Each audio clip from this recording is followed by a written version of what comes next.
And get kicked off. Welcome to everybody, and thank you for joining us for the 2020 annual meeting. Thank you for your patience too as we work through our new technology for this format. My name is Monica Cody, and I have the pleasure of serving as the chair of the board of CCE Madison County. We have been able to, we miss being able to have our annual meeting in person, but we certainly are thankful for the technology to still be able to gather Actually, today. I muted myself. The accomplishments of our 2020 programming year. The work and impact of Cornell Cooperative Extension has been and is so important. And so we'll start with this brief video designed by Campus CCE team. And it's just a good reminder of the breadth and the depth that is the extension system.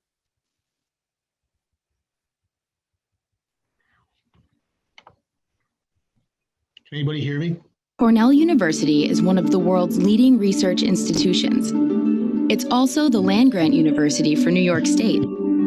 That means Cornell is dedicated to creating knowledge that improves the lives of New Yorkers. A vital way in which Cornell serves New York is through Cornell Cooperative Extension, a network of independent associations located across the state. Cornell Cooperative Extension translates the latest evidence-based findings generated at Cornell into practical knowledge, delivered through research-based programs and services that reach some 2 million New Yorkers each year. These include youth and family programs that fight childhood malnutrition, build parenting skills, and address challenges facing communities such as opioid addiction. Farm programs to spur economic development by developing pest-resistant crops, creating new markets, and promoting local foods through farm-to-school and urban agriculture programs. Support services for military veterans and their families. Small business development programs. Environmental programs to improve water quality and protect shorelines. Community partnerships to revitalize cities across the state. And 4-H, a youth development program that prepares today's young people to be tomorrow's leaders. Cornell Cooperative Extension addresses local needs with its presence in every one of New York's counties, including New York City's 5 boroughs. Extension associations in each county are staffed by experts who live and work in their community and engage directly with residents face-to-face. While Cornell provides general oversight of the state's county extension offices, each of them operates as a subordinate government agency in its respective county, independent of Cornell. So by design, extension associations have the freedom and flexibility to focus on issues that matter most to local residents. Discovery and inquiry are at the heart of Cornell Cooperative Extension. Working with local partners and Cornell researchers, extension experts identify vital community issues and refine their programs to ensure maximum relevance and effectiveness. This way, knowledge and expertise flow in both directions, from Cornell to communities and vice versa. CCE also engages with a robust network of government agencies, community groups, and local volunteers. In other words, we're all in this together. For over 100 years, Cornell Cooperative Extension has been a trusted resource for generations of New Yorkers. Its work is always evolving, but the mission remains constant, helping residents, businesses, and communities thrive.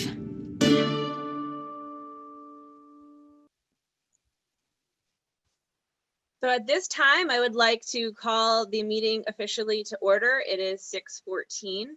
Please join with me to say the Pledge of Allegiance led by students in Ms. Hughes' 3rd grade class in Morrisville Eaton Central School.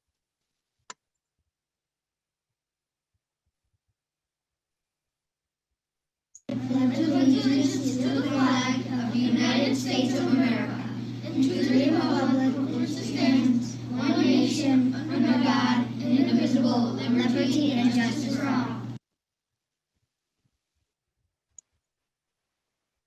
And we'd also like you to join us in the 4-H pledge led by our 4-H educator, Courtney Levici. I pledge my head to clearer thinking, my heart to greater loyalty, my hands to larger service, and my health to better living for my club, my community, my country, and my world. Thank you, Courtney.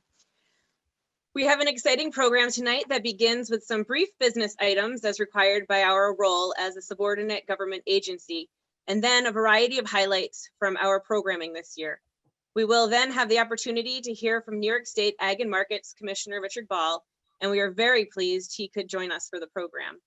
That will be followed by our annual awards to round out the meeting. So first, I'd like to give recognition to our 2020 board members. I won't list everybody out, but I can tell you firsthand that this is really an amazing group of people. I'm also delighted to welcome 2 new board members for 2021. Greg Kuhn and Eric Haas were brought forward to the board by the 2020 nominating committee, consisting of Matt Weber, Lorna Wilson, Pete Walrod, Corey Mosier, and Johanna Bozzard.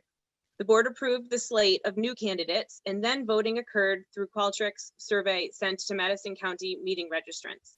The voting closed last night, and Greg and Eric were approved unanimously to serve their first of a 3-year term. In addition, Matt Weber, Lorna Wilson, and I have been approved to move forward to serve a second 3-year term. I also really want to acknowledge and thank the CCE team, many of whom you will hear from tonight. And again, another amazing group of people. Of the business items to cover in the annual meeting, the minutes of last year's annual meeting have already been approved through advanced vote of Madison County meeting registrants who registered prior to 2 p.m. yesterday. The next item is approval of the association constitution, which occurs every 3 years.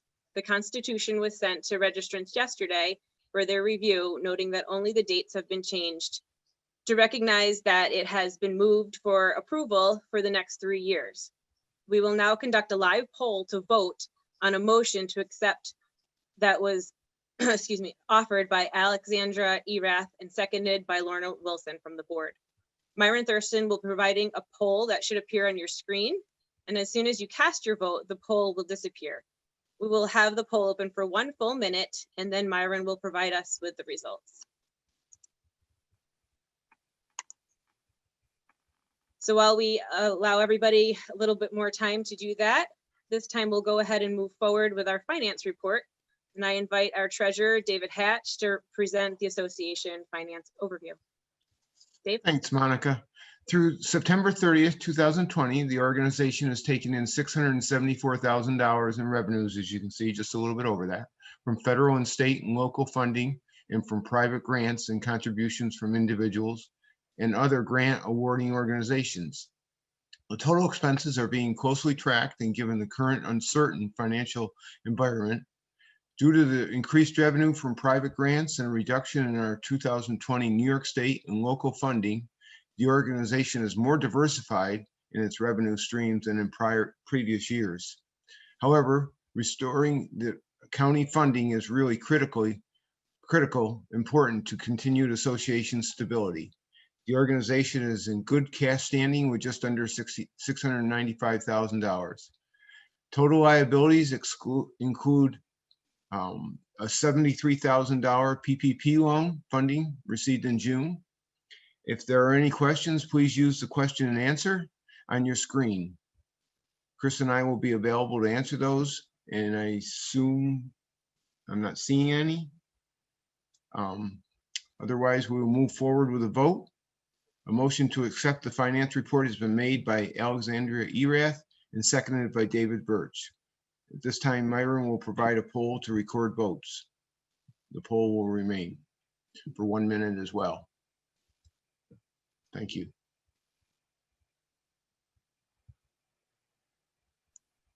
Thanks, Dave. And Myron, when you see a critical mass, can you please let us know that it has passed? And with that, I will turn the presentation over to Corinne. Monica, I can report on our voting up to this point that we had unanimous consent of both the Constitution and Finance report, barring abstentions. Thank you.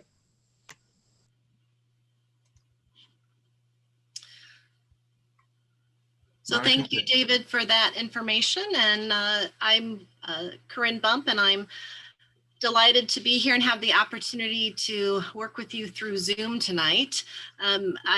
It's been quite a year here in 2020, and who knew that this was what the world would look like last year in 2019 when we held our annual association meeting. Last year, I joked a little bit about CCE being a best friend if we ever needed to be in the zombie apocalypse. And while we certainly haven't been in a zombie apocalypse this year, the world has certainly taken significant challenges and hits that called upon our CCE team to reach deep into both street smarts and book smarts. And quite frankly, I hope I never have to reference the zombie apocalypse again, but it's sort of interesting that last year at this time, we were talking about the role of cooperative extension and being able to cover so many different components. And then here we are this year having been really called to action. So in all seriousness, the CCE Madison team has really embodied the connect, collaborate, and engage model for true innovation, action, and impact this year. You know, when COVID hit, we never stopped working. I mean, we certainly closed our doors here and then we worked at home or set up work to try to work at home during what COVID set us up for. But we really dug deep to create rapid response outreach programming for immediate response to the pandemic. And to really bring this home, I want to go over a few facts and figures about our work during this year. So if we go to the next slide, it's really pretty remarkable as the team looks back over the work of this year and really thinks about the amount of impact that we have had, both in terms of real dollars and just in terms of support for the economy. So despite the challenges and hardships and extremely strange working conditions this year, we were able to garner new grant dollars for high impact programming, as well as offer, assist, and partner in a host of programs and outreach activities to bring economic relief to the county. We also found creative ways to continue to offer critically important services, such as our free tax completion program for the elderly, which has a value of over $680,000 when you look at dollars that are returned to the seniors and the services that are provided in conducting those free programs. So we were able to figure out ways to continue to do that even when in very real terms, it was very challenging to do. We also kept going with our youth through innovative virtual programming, ensuring they had an outlet and support and continued to develop in positive and impactful ways, even at the school at home and quarantine pandemic periods. With a total value to the county approaching over $18 million, the return on county investment to our association ranges from $15 to $38 for each dollar the county invested this year. And while this was an incredibly unique year and new programs to support the economic shock that came from COVID, we take our responsibility seriously every year to ensure we use county investment dollars to return high impact outreach and programs along with grant programs that amplify our impact and reach. And beyond the numbers, much of our work falls in that unmeasurable category or hard to really measure category. I mean, what is the value of our beautiful rural landscape? What is the value of youth accessing and experiencing positive youth development through 4-H? What is the value of quality of life that comes from our farmland and the ability to buy fresh local food from our farmers? At a time when farmland is lost at a shocking rate of 2,000 acres of land each day, what is the value of keeping our farms and farmland?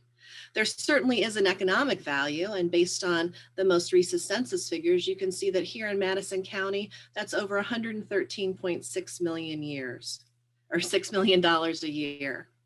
But it's more than that, isn't it? It's our farms, our youth, our landscape. We're incredibly proud of the work that we do here, and I'm incredibly proud and delighted to be working with the team here at CCE Madison. And much of our accomplishments this year, as you could see in those key points, is based on the synergy that really made us quarantine mates this year. And with that, I will turn the program over to our educators to share highlights of their impactful programming. Well, hello there. My name is Craig Brown, and I'm the 4-H resource educator from Madison County. And my name is Courtney Lavecchi, and I am the 4-H animal science educator in Madison County.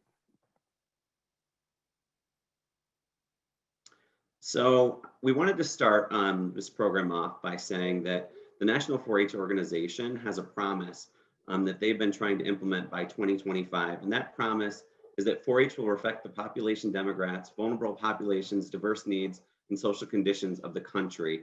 And our own mission reflects that, and our own programming is now going to be moving to support the diverse needs of our county, whether that be urban, rural, in school, out of school. We're going to reflect the needs of our community by 2025. So we wanted to highlight 2 programs this year, and the first one being Cornell in the Classroom. Cornell in the Classroom last year was referred to as Agriculture in the Classroom. It's been revamped. There's STEM, there's all kinds of new components, but it's the same hands-on research-based learning that we did last year. And as you can see from the smiles of the kids, these programs are very much high impact programs. On the right, if you look in the bottom, you can see all the kids on the ground. They did a biodiversity lesson where they learned that they have to, well, the importance of biodiversity, because if we don't have it, everything would die. And on the left, you can see them planting, and it's never too early to teach kids the benefits of having a green finger. Our program reached this last year 12 districts, and it reaches 700 kids a lesson in Madison County. Our second program that we wanted to highlight this year is Thinking Outside the Bucket. I want to do a special shout out really quick to our intern, Megan Marsh, who also took a week of this programming. But what we wanted to do this year was different. We saw that kids were trapped inside their homes and they weren't able to go anywhere. There were no camps, there were no after school programs. So what we did was we went to our local community organizations, Runnings, Tractor Supply, and we asked them, we're like, hey, we have this idea. We want to bring camp to kids. And so what we did is we received 300 buckets from Runnings, about 4 tons of metal from Tractor Supply, and a $3,000 grant from the Community New York, Central New York Community Foundation, Madison County Rural Poverty Fund. And using that money, we brought lessons right to kids' homes. These were family-based lessons that were rockets. They made birdhouses. They made all kinds of different programs. They planted seeds. It really was based on their needs. And there was a virtual educational component that, again, was live, interactive, and engaged these kids. I think the biggest takeaway, though, with this whole program is when you're innovative and you bring these programs to kids, you're guaranteed to be successful. I'd like to talk now really quickly about our collaboration and commitment with Cornell Cooperative Extension SNAP Ed, and I want to introduce Whitney Kometz. Thank you so much, Craig. I just want to say that we are just so grateful for the collaboration and commitment from 4-H in Madison County to make our presence really known as SNAP Ed. So as Craig mentioned, during the summer, we partnered with 4-H while they were doing the 3-week bucket challenge. And we also have future collaborations. So stay tuned for this year and the next coming year. Within the buckets, each week we pose them with a secret ingredient food challenge. So they were provided with 1 vegetable each week. And in this, it included beets, kale, or zucchini. So with that ingredient, they had to create a recipe that was unique and with items that they had at home. So the produce was from Common Thread CSA in Madison County. SNAP Ed is fortunate enough to actually get a full season share through Common Thread in Madison County. Since we're a grant-funded program, we are not able to purchase a share like that. So it's a great opportunity to be a part of that sponsored share program. The sponsored share is from the generosity of the local members to put forth extra funds to cover that. So we are so thankful for that. As you can see from the children in those pictures, they had a great time creating recipes. And those are just some of the great recipes and faces that we saw from the children. So thank you so much for the collaboration and we really appreciate it. Stay tuned. For more information about our SNAP Ed program, please reach out to Betty Clark and I will put the information in the chat box. She is our team leader for our SNAP Ed program. And at this time, I will do that. Thank you so much. we really quick, we can't say this enough. We would be not able to do any of the things we do without our community partners. So we just want to say thank you. We know a lot of you are here, and every little thing that you do for us is so appreciated. Just to highlight one for this next year, Cornell in the Classroom has grown exponentially, and we just want to do a huge shout out to Green Empire Farms, who just did a $5,000 grant donation towards that program. So thank you so much. I can't say it enough. I know there's more people than these on here. Just thank you, thank you, thank you. And next is Tess.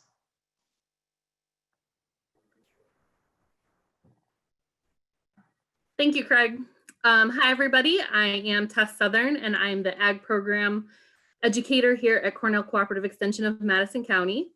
Patty, Myron, and myself make up the Agriculture and Ag Economic Development team. Next slide. I just want to highlight a few programs that we have focused on within the last year.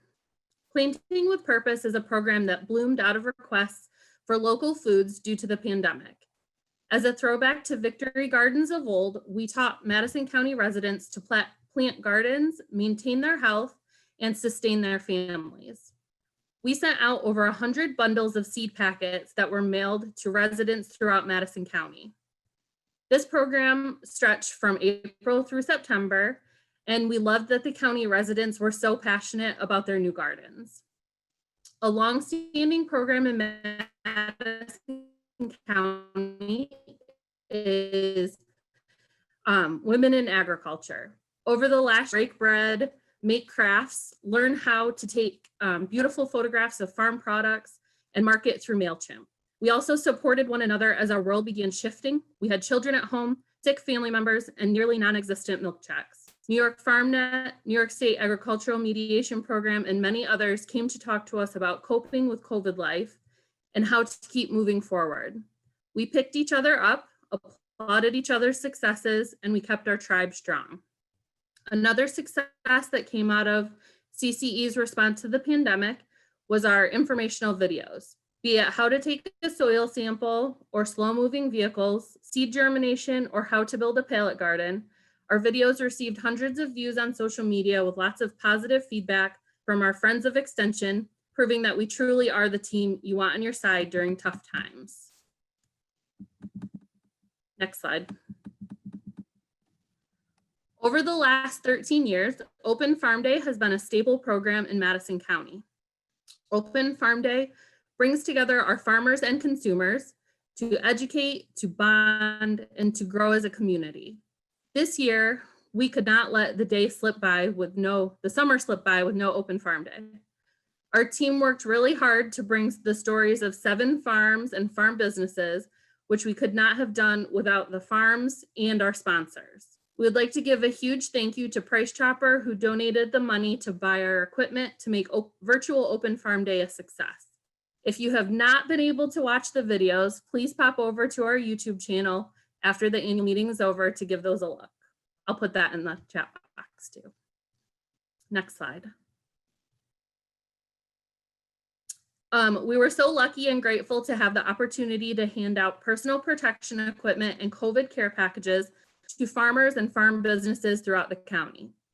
Our care packages were delivered to over 210 farms and touched the lives of approximately 1,700 people, and also caused an economic impact of over $82,000 between grants, donations, and the generosity of a lot of individuals. We would like to say a special thank you to the Central New York Community Foundation's Madison County Rural Poverty Fund, Madison County Farm Bureau, Madison County Emergency Response, the Center for Dairy Excellence, Farm Credit East, and New York State Department of Ag and Markets, plus many, many more. Next slide. We are so incredibly lucky to be part of the Central New York Dairy Livestock and Field Crops team. Nicole Tamel, Ashley McFarland, Dave Belbian, and the newly appointed Eric Smith, who is replacing the wonderful Kevin Gano as he steps into retirement, all play an integral part in educating Madison County on the topics of ag business, livestock, dairy, and field crops. This year, they have had regularly scheduled programs such as Dairy Day and Corn Day, as well as many livestock and farm business programs. They have also worked with us on PPP and CFAP training and regulations, as well as providing us and our farms with critical COVID information, updates, and outreach. A huge thank you to the team for all that you do, and thank you to Dave and Ashley for being here with us tonight. And I'm going to pass it off to Myron. Hello, everyone. My name is Myron Thurston. I'm the Ag Economic Development and Marketing Specialist at Cornell Cooperative Extension, and just finishing up my first year with the organization. We've had some interesting opportunities during COVID to bring revenue in a different way to farmers through government programs that have come out to help our farms. One of those happens to be the Farm to Families Food Box Program. We worked with 2 distributors to try to help our region sell more into that program, and that program provides free meals and free boxes of food to families in need directly from farmers in our community. We were approved for a basic ordering agreement with Russo's Produce, who works with upstate growers and packers, who works with several Madison County farms for the next phase of this program, which will work over the next 2 years. The Paycheck Protection Program and Economic Injury Disaster Loan Program came out during COVID. Many of you may be aware of those programs. Many of our farmers did not think that they applied to a farmer. And so we worked with our Central New York regional team and Nicole Tamel, business manager on the capital area regional team. Liz Higgins and I were able to get information out to several hundred farmers in New York State about the benefits of PPP and EIDL. And we did have an excess of $2 million come back to Madison County through those efforts. Another wonderful partnership that we had this year, and we've had for many years, was with the Donna Purdy and the USDA Farm Service Agency. Our efforts of partnership together through the Coronavirus Food Assistance Program resulted in almost 200 farms applying for assistance and more than $5.5 million in support for Madison County agriculture. And that was just in round 1. We are partnering to do webinars again in round 2, and I'm excited to put on a webinar with our team and with Donna next week for more information on round 2 of CFAP. We also had some great programs that were not directly coronavirus related. One of those happens to be the SUNY Apprenticeship Program. This is a great opportunity for us. Previously, the SUNY Apprenticeship Program was only for things like building trades and electricians. And we went to them and asked, well, what about agriculture? And so CCE Madison, SUNY Morrisville, the Workforce Development Institute of New York State, and the New York State Department of Labor were able to collaborate to institute an apprenticeship program for dairy specialists, specifically for HP Hood in our area and another organization out of Cayuga County. That will provide $5,000 worth of free SUNY education for their new hires once they get in the apprenticeship program. Efforts are ongoing for a controlled environmental agricultural specialist, and we just are in talks right now with SUNY Cobleskill and Madison and Ida Bosse's to provide meat processing training. Meat processing is a huge need right now. We have 6 large plants opening up around the state, as well as many smaller ones. And these are really good paying jobs that either can be for adults that are retooling for a new environment following COVID, or for students that are interested in getting more technical education. We have our Agricultural Business and Entrepreneurship Center with a generous sponsorship from the Chobani Community Impact Fund through the Central New York Community Foundation. We were able to start work on a new center that should open next year. And the idea there is that we're going to provide high-speed internet and technology to our farmers and give them a place to come both to learn about how to do more sales online and to market themselves online and create the content that they need in order to be able to brand themselves online. We're also going to be doing a lot of other programming out of that center. We're hoping to have a grand opening in May of next year. We did a preliminary food insecurity assessment. This was an awesome program that was really spearheaded by a partnership between Madison County Rural Health and CCE. And we had an outstanding summer intern, Rachel Lines, who is from Cazenovia and is a rising sophomore at Northeastern University. And she did this really amazing project where she looked at where food is in the county to create a food map, and then some preliminary research around the need for more food systems within Madison County. This is going to allow us to apply for a much larger USDA grant to get an in-depth look at our local food systems. We also started working much more closely with our farmers market managers over the last year. One of the areas that we were really able to provide information for them was around how to safely operate during COVID. This was an opportunity for us to share, to give them hand sanitizer to use and masks, as well as to provide the most up-to-date information from the Farmers Market Association and from New York State Ag and Markets. We instituted a new program called Curbside at Cornell. This was where we would market farmers' food directly to consumers, with the idea that during the beginning of COVID, there was a lack of access to food in grocery stores, and this might spur more local consumers to look to farmers in their area to make purchases, and that behavior would continue after COVID was over, or the COVID crisis had somewhat abated. And also the Regional Navigator Program. Thanks to support from Farmland for a New Generation, we were able to start connecting local realtors and non-farming landowners with farmers interested in buying or leasing property. We're also providing training to help farmers and non-farm owning landowners draw up fair and equitable lease agreements. Right now, most of these agreements are done with a handshake, which is okay, but we want to give them some other options where they can have systems in place to make sure that both sides are protected. We also had some awesome partners this year. This does not even come close to looking at the breadth of all the partners that we have, but SCORE and SBDC, USDA Farm Service Agency, New York Beef, all of our Madison County partners have been amazing, Farmland for a New Generation, and many of our local elected officials.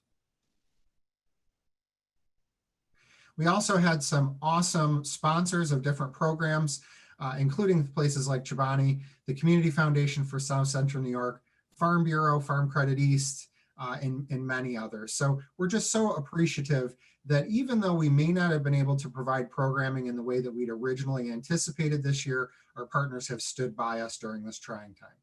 Thank you, everyone. Thank you, Myron.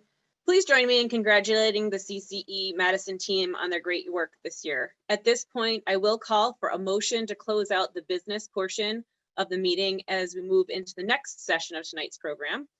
Please use the chat feature to offer a motion or second, and then we will call for a vote. If you are in favor of ending this portion and adjourning, then the business portion of the meeting, you can remain quiet on chat.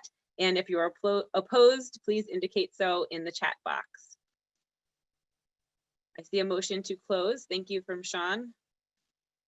And may I please get a second?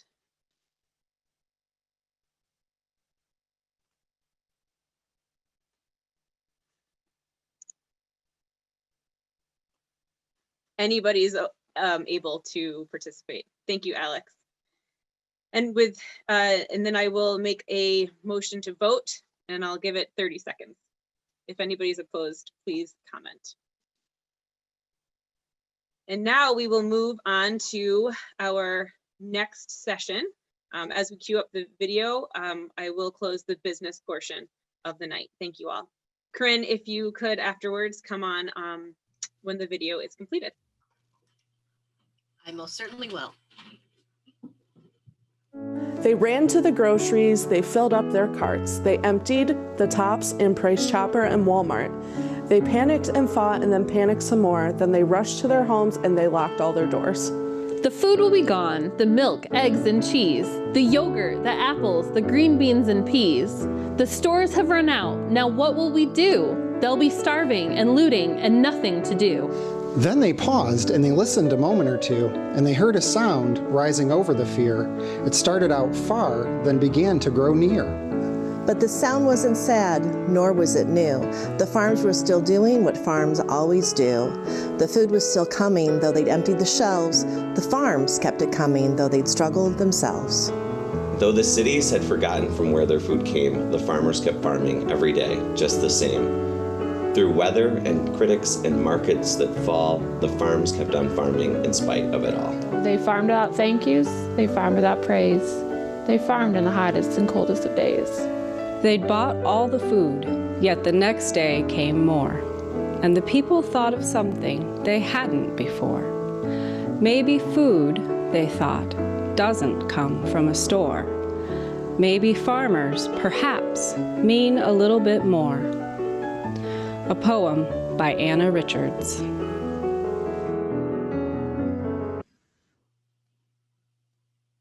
Well, with that introduction, emphasizing the importance of our farmers, particularly here during our COVID times, it's my pleasure to welcome Commissioner Richard Ball to provide us with some comments tonight on the New York State agriculture through the lens of COVID-19.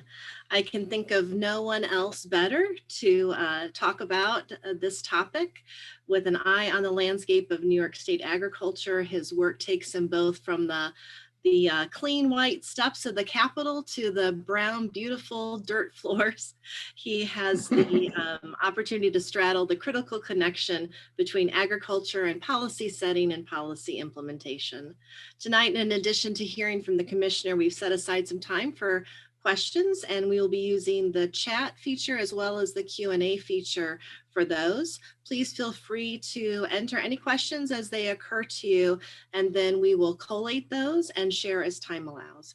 Commissioner Ball, thank you so much for joining us. I look forward to your comments. Well, thank you so much, Corinne.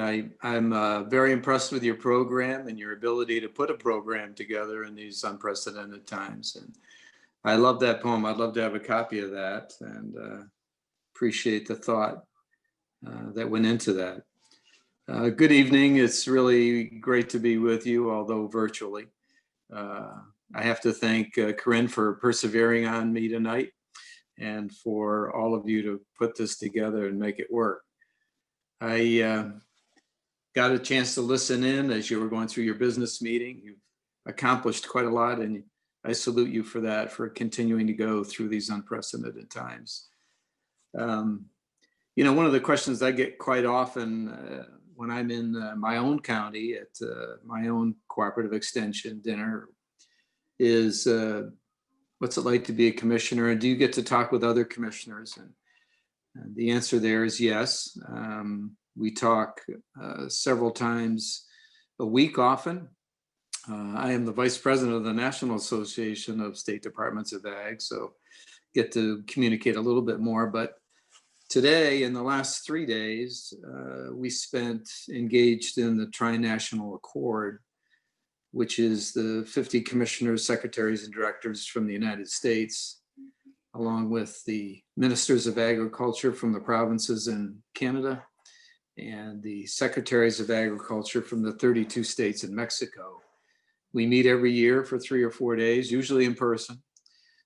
We take turns in the host country, and this was to be the US's turn to host the Tri-National Accord in Washington, DC. But again, it was a virtual meeting.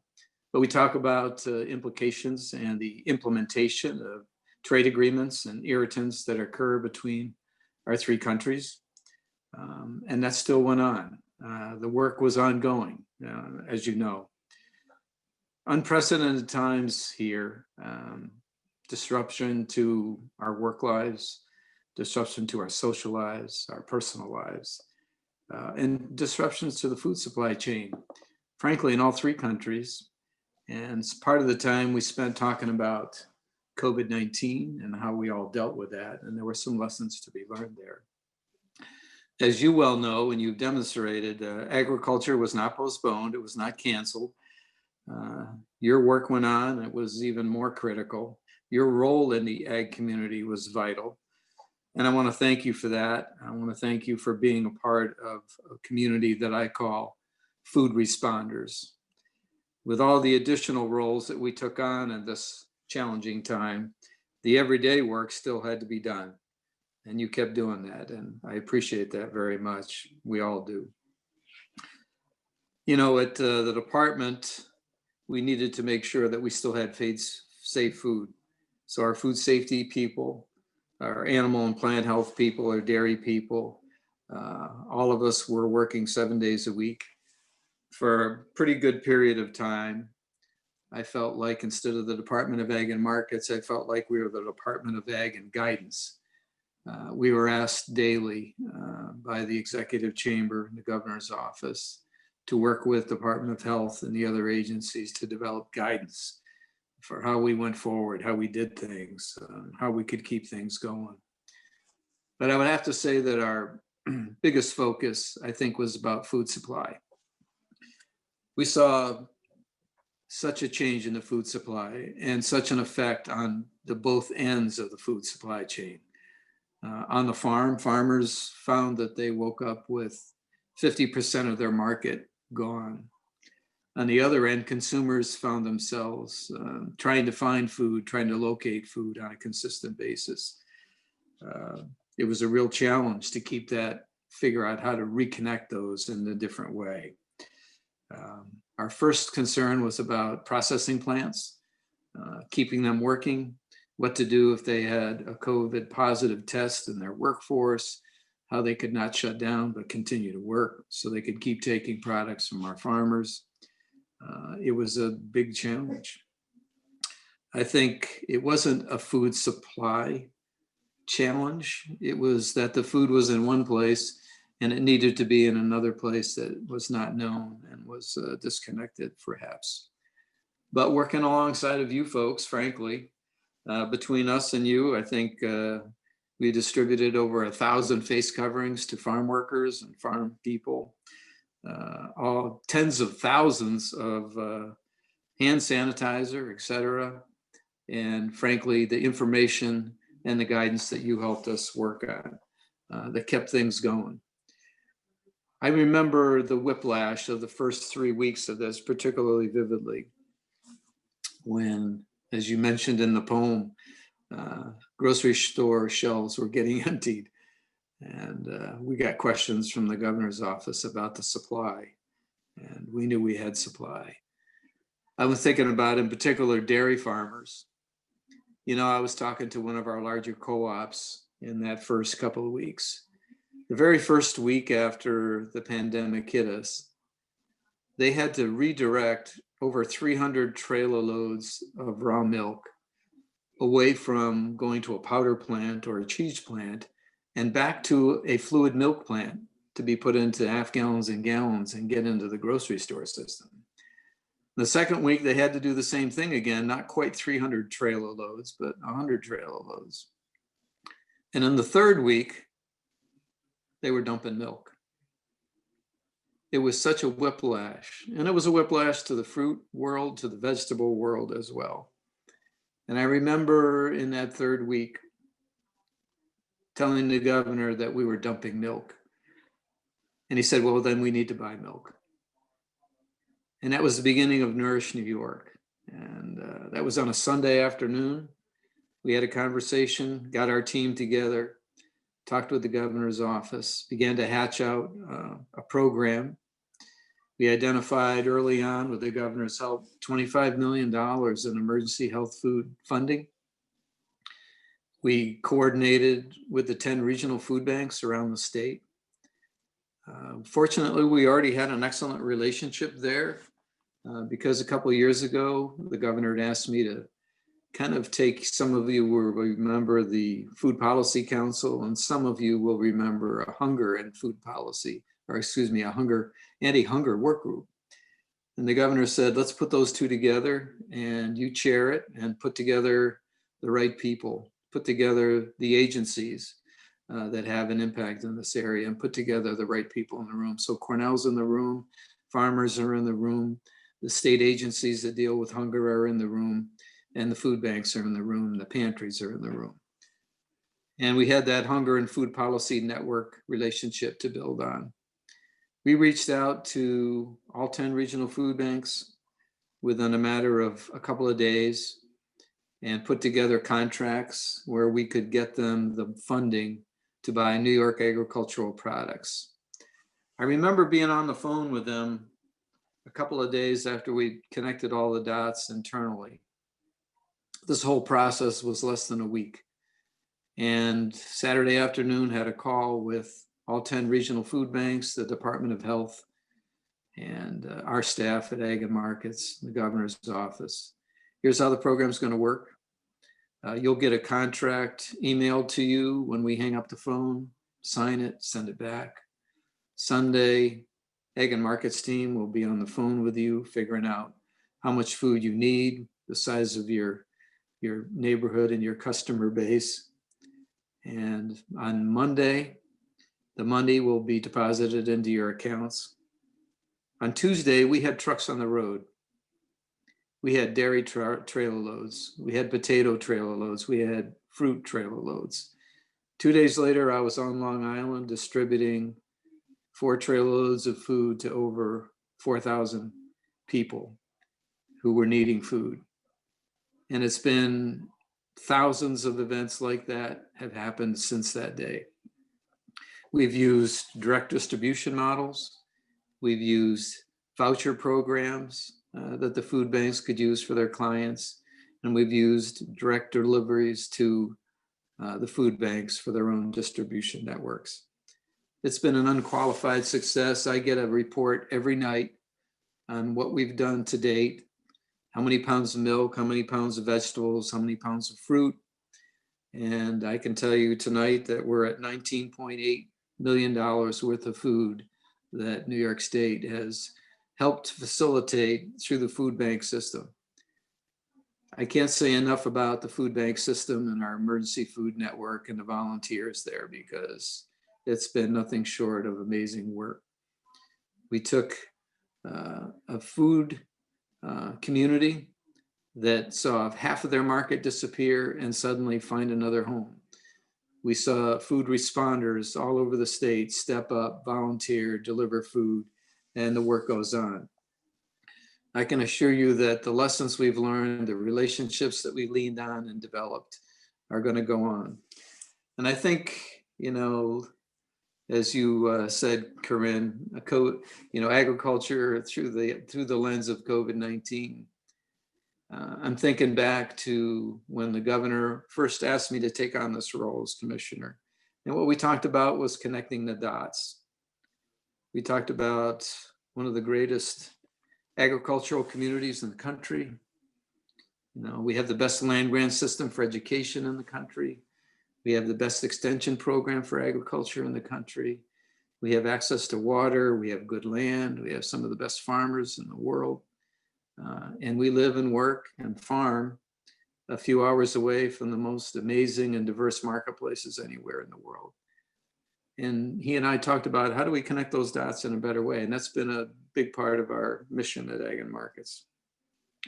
And to that end, I would say that if there's a silver lining in this COVID-19 pandemic, it's that New Yorkers realized the importance of the food supply chain, the importance of New York State agricultural community. And I think the farmers and our producers in New York realize who their customers are and need to be, and that we need to know each other. We need to be able to rely on each other. And when we face an event like this, we need to not rely on a foreign country or another state or another transportation system or even a federal government. We need to rely on New York and make sure that we can answer the call. And I think we're showing that. So that was connecting the dots, I think, at its best. And obviously, we're not done. The work is ongoing. And it's a generational opportunity, I think, that we all face. So with that, I'll pause here and I'll just say my hat's off to Cornell Extension, in particular your county, and the work that you've done is yeoman's work. I'm so impressed with the level and sophistication and detail that you pay to the job you do every day. And I'm hoping that next year you'll invite me back and there's a meal involved with this, because after all, it's all about the food, right? So thank you. Oh, well, thank you, Commissioner. Yes, we all look forward to being back in the same spot. So thank you for such thoughtful comments on your experience and the scope and where we are.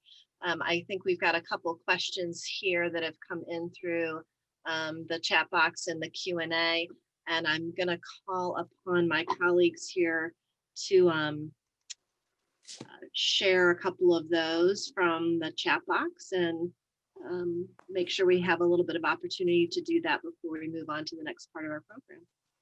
And by the way, Commissioner, that poem was written by Anna Richards, and we will make sure that we get you a copy of that.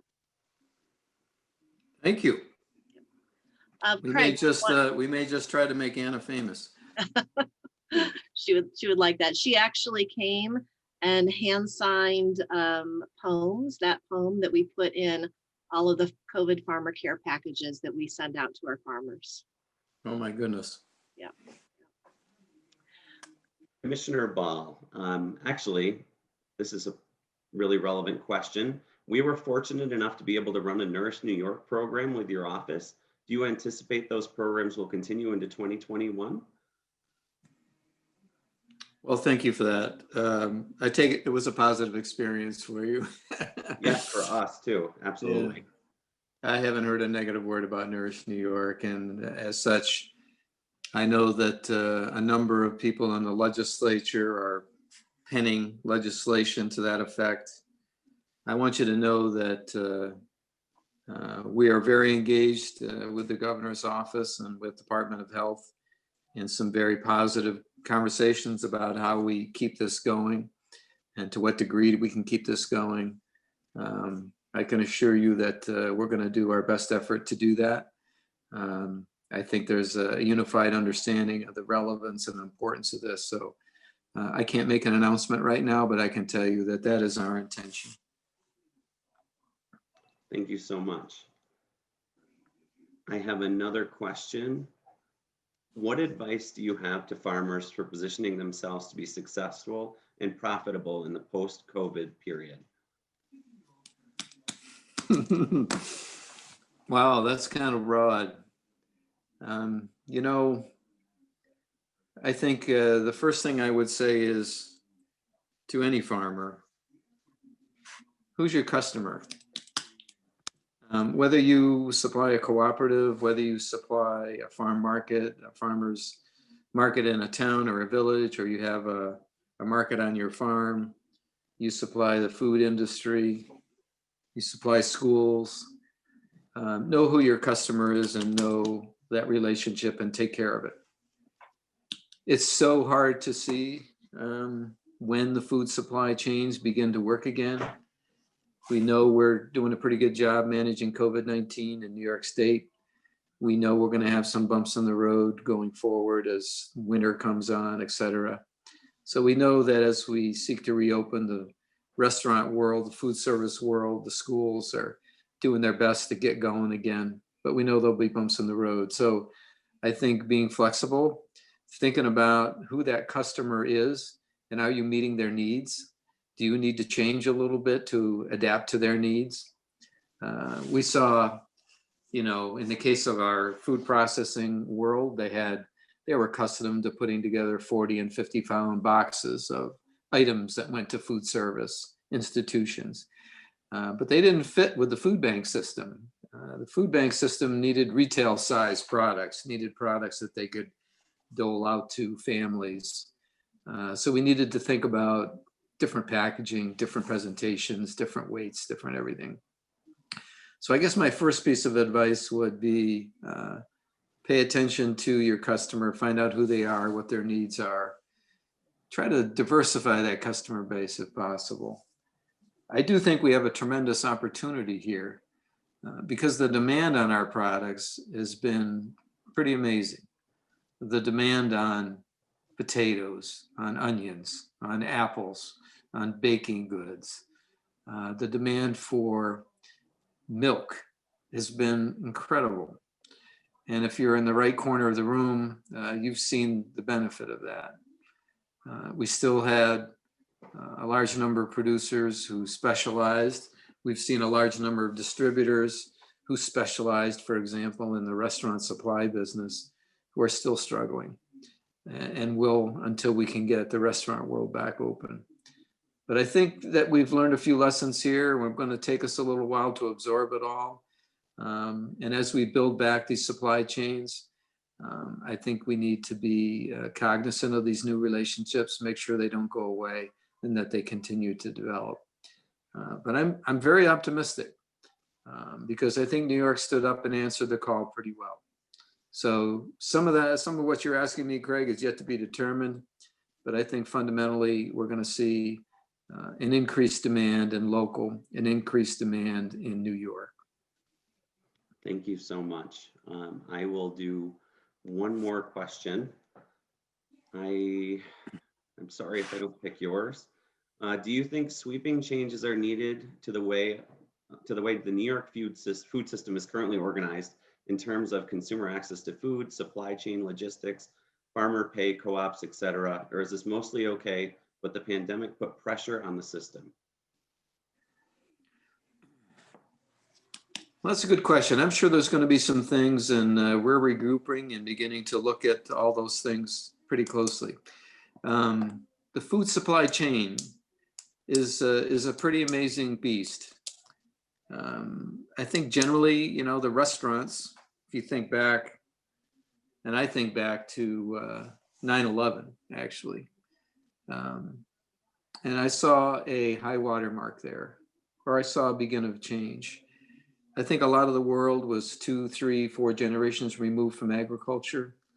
I think that after 9/11, a lot of people wanted to understand a little more about agriculture, maybe because they remembered their grandparents' world being a simpler world or a more comfortable world. And I saw a real increase in the interest in local food, who was growing our food and how were they doing it. I think restaurants played a huge role in that. Restaurants were billboards for local food. 30 years ago, you went to a fancy restaurant in Manhattan and everything on the menu came from out of season and halfway around the world. And today you go into those same restaurants and they're all local food, and they're bragging about how close it was, and who grew it, and how they had a relationship with a farmer. So I think that's going to continue. I'm optimistic about that. And I think that, at one end of the food supply chain, we had farms producing food, not knowing necessarily where it was ending up. And the other end, we had consumers not necessarily knowing where the food was coming from. But next to the end of that food supply chain were the restaurateurs, were the chefs. And I think that as we look forward and look at the food supply chain and how it changed and how the food bank system stepped up, how the pantries stepped up, how volunteers stepped up, I think we need to be mindful about how we utilize all the links in the chain, because we're only going to be as strong as every link. But I think I see a role there, perhaps, that's going to grow. And I think that, again, focusing on building back better and taking the lessons we've learned here to do that. Thank you so much. Corinne, I'm going to hand it back to you. Great. Thank you, Craig. Commissioner, again, thank you so much for joining us. I'm going to turn it back to Monica to make a little transition between your comments and our next section. Thanks, Corinne. And thank you, Commissioner Ball, so much for joining us tonight and allowing us to capture your comments and to share those who are unable to join us tonight. In particular, I know that we have some FFA teachers in the audience that are very appreciative, as they will be sharing it with their students. And I know as a farm mom, I'll be showing my children tomorrow as well, so, or whenever it ends up getting posted. So I look forward to being able to do that, and thank you again. Next on our program is the special recognitions, which is a relatively new tradition here at CCE Madison County. We begin with a special recognition of one of our board members who will be leaving us this year after completing 2 full terms of service. So Corey Mosier, if you could please join me. Corey was our previous president, and I'd like to call Tara Truitt out. She will be leaving us, unfortunately. And we've purchased 2 gifts for Tara in thanks of her appreciation, a mug and the hat that you see there on your screen.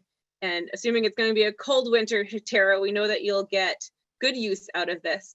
And Corey, I'd welcome you to join me in saying a few words about Tara's service. Thank you so much, Monica, and thank you for the opportunity. As Commissioner talked about, all the great people that we have, and specifically today as we go through these trying times. As a farmer, you know, it can be tough where you're growing food and you don't know if you're really being appreciated. It seems like the margins are thinner and thinner. And when I joined CCE, we were kind of in a moment of change and upheaval.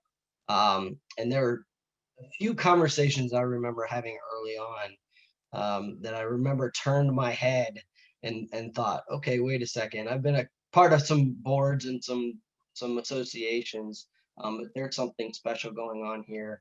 And Tara was one of the first. I remember sitting in a meeting when we were still joined up with Oneida County, and some things I just didn't understand.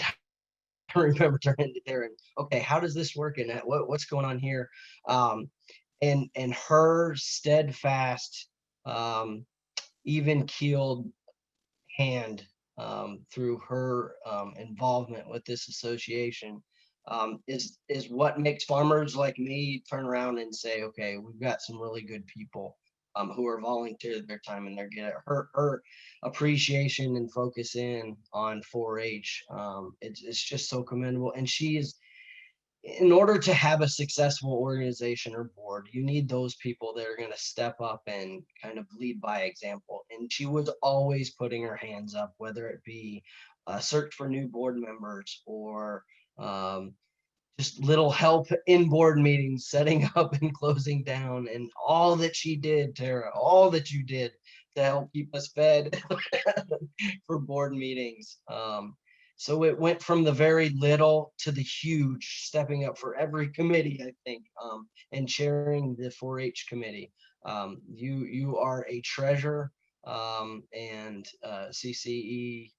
I know I benefited from having you as a partner on the board, and I know CCE did as well. So thank you for your service, and my heart goes out to you. Thank you. And I'll echo that, Tara. Thank you for all your mentorship and everything through the last few years. So the next award on our agenda is the 2020 Friend of Extension Award. And to introduce this, we have a short video.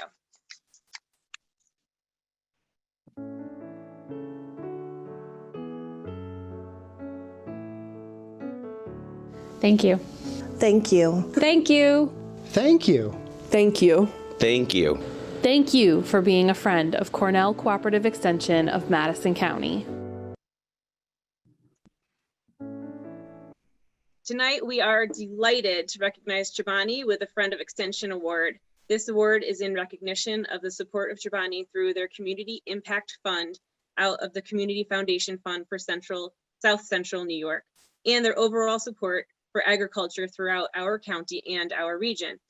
Chobani is truly a champion of strengthening rural communities and supporting local farmers. They are proud members of the New York State Grown and Certified program and have launched a number of products that provide funds and support back directly to the farmers. In addition, during the coronavirus pandemic, Chobani donated time and again to food banks and local dairy drives, including the ones right here in our county, as organized through our partners and friends at Morrisville Eaton School and Morrisville State College. Here at CCE Madison County, the Chobani Community Impact Fund provided us with the opportunity to provide educational programming and mini grants directly to farmers for new and improved marketing approaches for increased sales. The program included training workshops on social media, branding, label design, storytelling, Google Analytics, and effective customer service. In addition, the Chobani Community Impact Fund has most recently provided essential support to start an agricultural support and launch center for business enhancement and entrepreneurship that will be opened in 2021 at our association offices here in Morrisville. We are incredibly thankful for the support of Chobani and are delighted to recognize them with this year's Friend of Extension Award. I'm pleased that Mark Broadhurst, Chobani's Vice President of Public Affairs, is with us tonight representing Chobani, and I would like to now introduce Mark for a few comments. Thank you so much, Monica. Wow, I'm really really humbled, and I should be the one. We should be the one. Chobani should be the one thanking all of you for what you do. And like the commissioner, you know, I was on here just a little bit early and saw some of your business meeting, and it's just really incredible what you have all done. And I'm probably mimicking the words of the commissioner, but I think the commissioner is great. By the way, I think he's a poet too. Not only is he a farmer and an advocate, he's a poet. He's just so good at framing things. But it's amazing what you have all been able to do during really a time like no other. And you know, we've all been saying that quite a bit lately, but really when we stop and think about it, it just, we have not experienced this.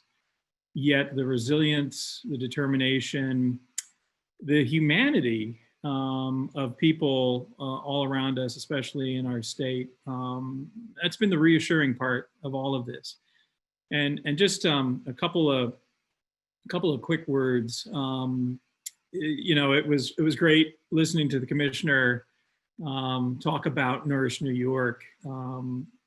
I remember that Sunday. I was contacted by his staff, and I remember it was Sunday, and they said, hypothetically, would Chobani be interested in this if we were to pull something like this together? And without even thinking about it, of course we were yes, we're in, we're ready.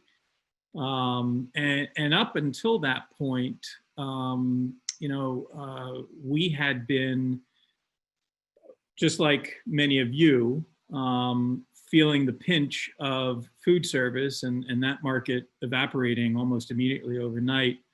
But what we decided to do is we kept that portion of our business, we kept the milk flowing, and we continued to produce fresh product, fresh yogurt, and we contributed to the Feeding America network from coast to coast. And during that time, donated nearly 7 million cups of yogurt. And for the dairy farmers here, I'll remind you that 3 cups of milk for 1 cup of Chobani. So we donated nearly 7 million cups all across the country during that time. And then when Nourish New York came, we were ready. And my comment to the commissioner is, whenever it comes back, whenever round 2, whenever he's ready with round 2, we want to be there as well. Particularly really moved by the focus and the effort in Madison County on food insecurity. You know, as a business, a food producer, you know, this is always, food insecurity is always something that we've been concerned about and we've done a lot of work on. But during this pandemic, I think we all know the crisis is much, much worse than it was. And if you talk to folks who run food banks, you will hear not only this tremendous increase in their clientele, but so many people who are using their services and coming to a food bank for the very first time. And we see that continuing, right? So the work that you do as farmers, as producers, and I loved that video too, the poem, you know, it's not going to stop. Things may be a bit tough during the winter. That's what we're hearing. We see that the pandemic remains, but people still need to eat. And you will all need to do what you do, and we will do what we do. And we all learn that we're essential. We're essential in all of this. So I just really would much rather give thanks to all of you for what you do as farmers and part of New York's ag community. And thank you for this recognition, but really want to throw our gratitude right back at all of you. So thank you, stay safe and stay healthy. Thank you, Mark. And we look forward to future partnerships and getting the center launched here as well. I'm sure that you'll be Absolutely. invited back for a tour as well. Can't wait. In person. That Yes, sounds like a treat. Exactly. Thank you. And with that, I will introduce Craig and Courtney for our 4-H Youth in Action Award.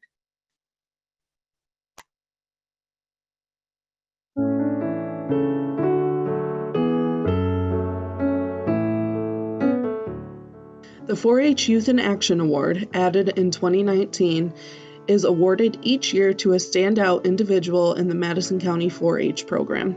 This year, the 4-H Youth in Action Award goes to Juliana Tomshow of the Morrisville-Eaton Sprouting Seeds 4-H Club.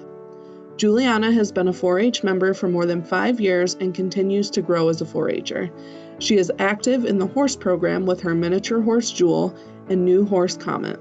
She is also active in the rabbit and dairy programs. Not only is Juliana a standout 4-H member, but is also a celebrated member of the Morrisville-Eaton FFA and the New York State Junior Holstein Association. Each year, she puts hard work into showing and caring for her animals while participating in county and state fair. We are truly lucky to have her. Congratulations, Juliana.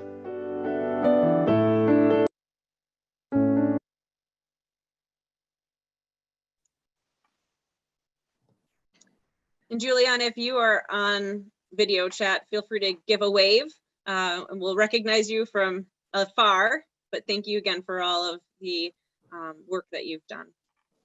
Yeah, so thank you, Juliana. When Craig and I were asked to give a name for this award, she was actually the first person that came to both of our minds. So it was pretty unanimous.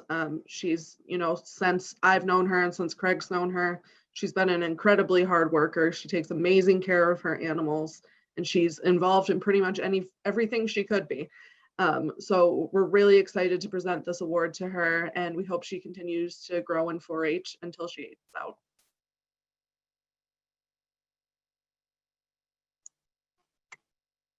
Thank you. Our next award is going to be introduced by Tess for Madison County Dairy of Distinction.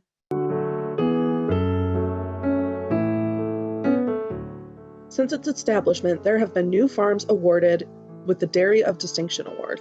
This prestigious award, which was established in 1983, recognizes dairy owners and operators who have attractive, well-kept farms that promote a good dairy industry image. All active dairy farms in Maryland, New York, Pennsylvania, New Jersey, and Vermont are eligible to apply for the Dairy of Distinction Award, and winning farms receive the special Dairy of Distinction roadside sign for the farmstead. The award, which is an incredible honor, also recognizes the hard work, dedication, and efforts of all Northeast dairy farmers. This year, Cornell Cooperative Extension of Madison County, along with the Dairy of Distinction program, is thrilled to announce their newest Dairy of Distinction recipient, Swamp Bottom Farm. Owner Brian Darrow has been shipping milk since 1999 when he took over the farm from his parents. In 2003, Brian purchased the farm, which is located in Sheds, New Woodstock, and gave the farm its current name. Together with his family, Mandy, Christopher, Christy, Cody, and Jason, Brian milks approximately 45 cows and has around 50 young stock replacements. He also raises crops for his livestock on 300 plus acres of land.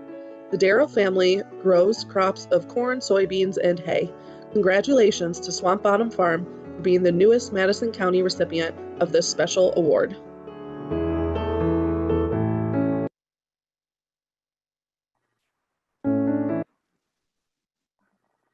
We would like to congratulate the Darrow family on their Dairy of Distinction Award. New York State Assemblyman John Selka has also provided an assembly citation in recognition of the Dairy of Distinction Award. Reading a bit from the citation, the New York State Assembly citation recognizes individuals who, by virtue of their commitment and dedication, command respect and admiration for their work. The award recognizes the Darrow family of Swamp Bottom Farm for their exemplary contributions and service as outstanding members of the agricultural community and the great state of New York. Thank you.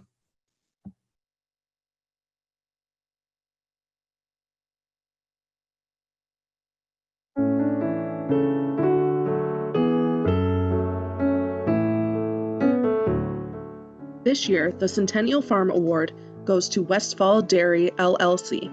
Nominated by Rebecca Rebella, who co-owns and operates Rebella Farm and is an ag teacher and FFA advisor at Morrisville-Eaton Middle High School, and Faye Lyon, Town of Nelson historian, Westfall Dairy LLC was established in 1841. This farm on Judd Road in Cazenovia was owned first by the Hamilton family. The farm was eventually passed down to Stephen Westfall and family from grandmother Marion Hamilton Westfall and grandfather Fred Westfall Sr. Fred Sr. and his son Fred Jr. and grandson Stephen operated the farm and milked 72 cows from 1989 to 1991, when Fred Sr. passed away. The farm continued with Fred Jr. and Stephen while they transitioned to a freestall barn and acquired more cattle and more land. In 2010, Stephen and his wife Nancy officially formed Westfall Dairy LLC, where they care for 250 animals and 500 acres. Currently, the farm is run by Stephen and Nancy Westfall, along with their sons Connor and Cody, who have expanded the family business to offer a lawn care service, Westfall Lawn Care, as well as maple syrup, Westfall Maple. Congratulations on behalf of Cornell Cooperative Extension of Madison County on being selected for the 2020 Centennial Farm Award.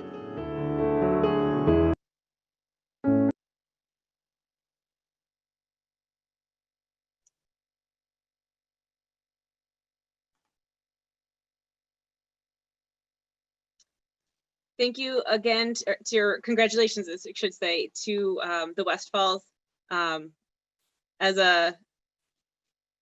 Having known these folks for a long time, they are certainly very, very well deserving for a long time. And with that, if you could switch the next slide, please. Please join me in congratulating all of our 2020 award recipients.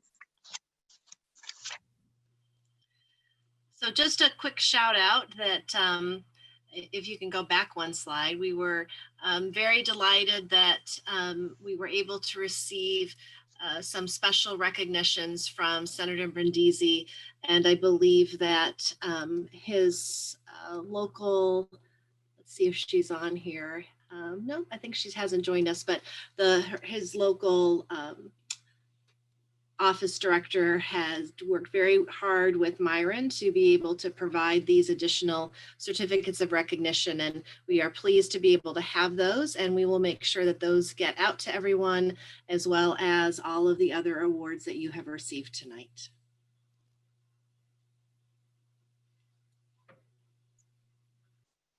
Thank you, Corinne. And as we close out the annual meeting program, we want to thank all of our donors, sponsors, grantors, and volunteers. We could not do all that we do without your amazing support. We will be ending with one final short video. Feel free to watch till the end or sign off if you have other commitments. And thank you again for joining us tonight, and have a good evening.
Good night, everyone. Thank you again for joining us.